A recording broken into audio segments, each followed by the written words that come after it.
आफ्ताब जी पूछ रहे हैं अदानी पावर पे आपका नजरिया क्या है? अदानी पावर क्या, इसके रिजल्ट तो अभी शायद नहीं आए होंगे ना? अडानी पावर में तो एक्चुअली पैटर्न जो था राजीव जी वही है। और आफ्ताब जी अपन जितने भी हमारे डिस्कशन निकाल के देख लीजिए, क्योंकि डेटा पॉइंट्स जो रहते हैं वो दिमाग आंख सब में फिट रहते हैं, उस तरह से ही चलना चाहिए। और मोस्टली 200 ईएमए का टेस्ट के आसपास का, 600 के आसपास का डिस्कशन ज़रूर हुआ हो, क्योंकि पैटर्न ही ऐसा है।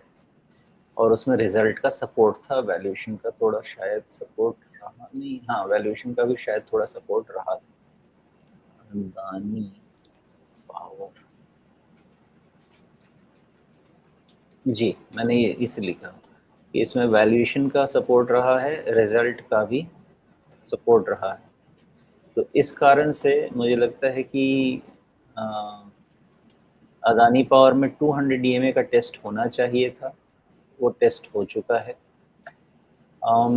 अब यहाँ से क्या हो सकता है, यहाँ से ऐसा हो सकता है कि थोड़ा कंसोलिडेशन फिर से हो सकता है in the range of may be 520 और 580, ये रेंज में थोड़ा कंसोलिडेशन हो सकता है। लेकिन ओवरऑल आप अदानी पावर जो अभी आप देख रहे हैं ना, इसको आप मान के चलिए कि अदानी पावर का स्ट्रक्चर इज़ फेवरेबल, ये बहुत ही फेवरेबल स्ट्रक्चर है, लेकिन अचानक से ये भागने वाला स्ट्रक्चर नहीं है। कंसोलिडेशन होगा, रिजल्ट को स्टडी करेगा और उस हिसाब से ये स्टॉक अपनी चाल बनाएगा।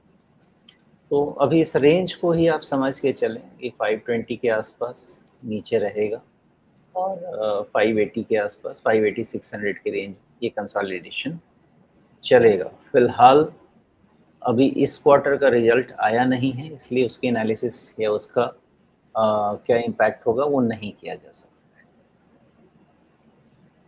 जी, तो फिर मोटा-मोटा नज़रिया तो आपने इस पे दे दिया, लेकिन आगे इन्हें अगर कोई अपनी रणनीति बनानी हो, वैसे आफ्ताब जी ने बताया नहीं, हम बार-बार कहते हैं कि अपनी समस्या ठीक से विस्तार से लिखिए, लेकिन उन्होंने बताया नहीं कि ये पहले से निवेशित हैं या नहीं हैं, नया कुछ लगाने की सोच रहे हैं।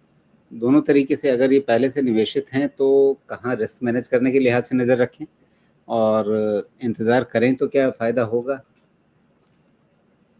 पॉइंट नंबर 1, इसके रिजल्ट के बाद इसका रिस्क पॉइंट ज़्यादा बेटर बनेगा। विदाउट रिजल्ट इसका रिस्क पॉइंट क्लोजर टू 520 बनता है रिस्क मैनेजमेंट।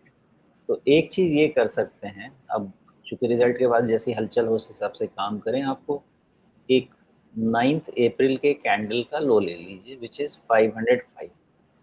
जब तक इसके नीचे क्लोज नहीं होता है, आप समझें कि रिजल्ट के बाद भी यहाँ पे आया तो शेक ऑफ हो सकता है, लेकिन इसके नीचे अगर क्लोज होना शुरू हुआ तो मे बी जितना भी आपका रिकवरी है वो फिर फेल होने के चांसेस हो जाएंगे। तो आप वहाँ पे भी रिस्क मैनेजमेंट के लिए सोच सकते हैं रिजल्ट आने तक। उसके बाद देखेंगे क्या बनता है।